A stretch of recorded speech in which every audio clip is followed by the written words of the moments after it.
bekerja. Dan bekerja adalah suatu anugerah yang luar biasa. Saya harus membersihkan yaitu kotoran-kotoran yang ada. Orang-orang yang setelah selesai makan. Dan pada saat waktu itu, ini pekerjaan saya. Saya harus menggulung. Saya harus siapkan dengan cepat. Dan bukan hanya itu saja. Dan mungkin ada yang perlu meminum Sprite. Kalau dipotong-potong itu bisa dengan cepat. Dan kadang-kala saudara tahu bahwa ini bukan sesuatu yang mudah.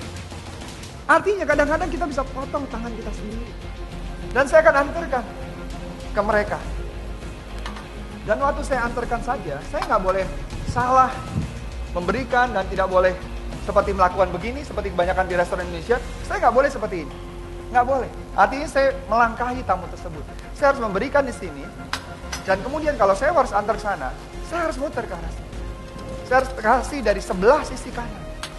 Persiapan UN, Mas. Persiapan apa? Ujian nasional, Mas. Ujian nasional, Mas. Nah, di luar sekolah apa yang kalian harus lakukan? Ada pendalaman materi. Pendalaman materi. Ada les. Ada penyelaman materi. Bimbingan belajar. Bimbingan belajar. Belajar kelompok. Dan itu yang kalian lakukan? Ya. Untuk apa? Untuk dapat nilai yang bagus. Dapat nilai yang bagus. Don't just work to pay a bill. Jangan hanya bekerja sekedar untuk salary, amin. Jangan bekerja hanya sekedar untuk bayar tagih-tagihan. Tapi bekerjalah sesuai dengan panggilan Tuhan yang membuat kita semangat dan bisa bersuka cita. Kita berikan tepuk tangan yang meriah buat Yesus.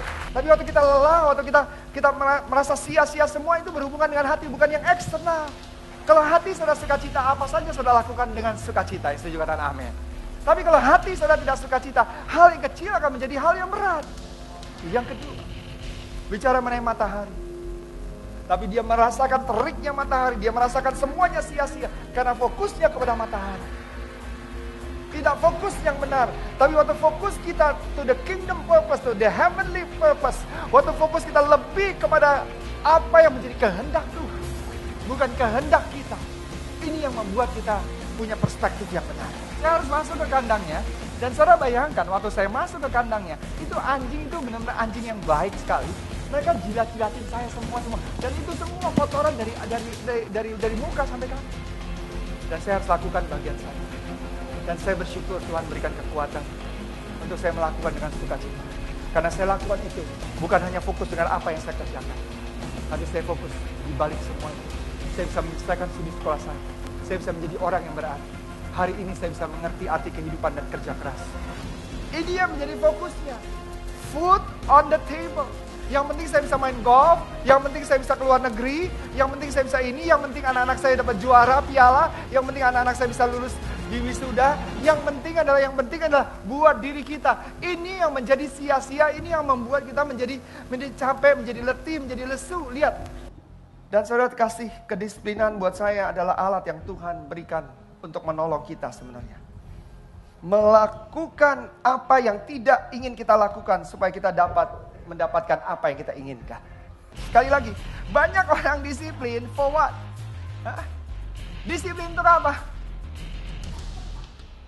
Disiplin untuk ini mudah. Artinya untuk mengatur liburan, ya kan? Belanja pakai pakaian yang bagus, untuk pergi nonton film, pergi untuk beli rumah baru, memperbaiki mobil, pasang stereo, pasang pelek baru, jalan-jalan ke luar negeri, jalan-jalan ke Bandung, jalan-jalan ke puncak, taman safari, whatever. Mendisiplinkan untuk mengatur segala sesuatu ini mudah, saudara kasih. Benar? Gak sulit untuk sesuatu yang menyenangkan daging kita. Tapi kita tidak mau disiplin untuk yang namanya pain. You got to plan your pain. Dengarkan baik-baik. Dan saya konsentrasi, saya fokus lagi. Saya fokus lagi dengan apa yang saya makan. Saya fokus lagi dengan latihan. Bukan hanya sekedar buat penampilan semata-mata, tapi kesehatan. Dan saya sengaja untuk kasih tahu sama saudara, apa yang dilakukan bukan sesuatu yang mudah. Artinya satu persatu harus ditanggalkan. Ini harus ditanggalkan. Apa saja yang menjadi beban, harus ditanggalkan. Saya nggak tahu apa yang menjadi beban buat hidup saudara. Bersungut-sungut, kepahitan, kebencian, masalah ini, masalah itu. Satu persatu harus dibuka, harus ditanggalkan.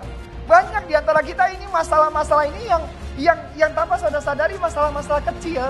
Ini yang akan menjadi penghalang saudara. Bahkan di sini dikatakan dalam Ibrani 12 ayat, let us strip off and throw aside. Bukan hanya ditanggalkan gini, tapi dibuang begitu saja. Bukan hanya begini, dilempar ke sana ke sini. Dibuang, throw aside. Supaya tidak menghalangi saudara kasih perjalanan dalam kehidupannya. Throw aside. Let us strip off. Jadi ini bukan hanya ditanggalkan, tapi saudara kasih, jadi dirobek saudara kasih. Dirobek. Di sini ada percikan air. Dan waktu ada percikan air, mereka berlomba.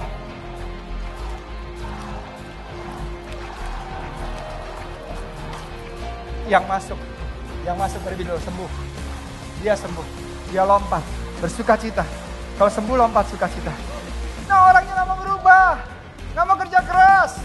Kasihannya. Yesus bilang, do you want to get well? Jawabannya apa? Jawabannya dua. Saya nggak pernah ada waktu setiap kali saya ke sana. Saya sudah didahului orang lain. Satu. Kedua, nggak ada yang pernah nolong saya. Siapa yang mau nolong? Semua juga mau sembuh. Benar.